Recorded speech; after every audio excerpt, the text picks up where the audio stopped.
అందరికీ హాయ్ అండి. మసాలా పూరి చేసే విధానం.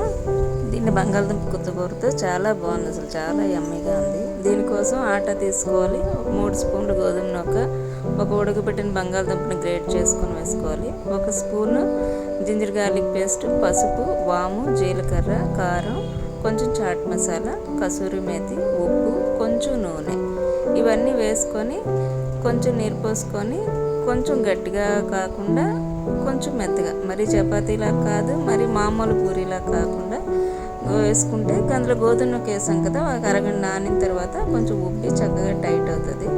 దీన్ని నేను నూనెలో జస్ట్ పూరి ఎప్పుడు కూడా నేను జస్ట్ నూనెలో ఇలా ముంచి పూరి చేసుకుంటాను అనమాట. అలా అయితే నూనె పాడవదు, పిండి పిండిగా అవ్వదు. మామూలుగా అయితే పిండి అద్దుకొని చేస్తారు కదా అందరూ, నేను ఇలా చేస్తాను. చూడండి పూరి ఎంత బాగా వస్తుందో, కలర్ఫుల్గా ఉంది, చాలా యమ్మీగా ఉంది, ఎంతో టేస్ట్గా వచ్చింది.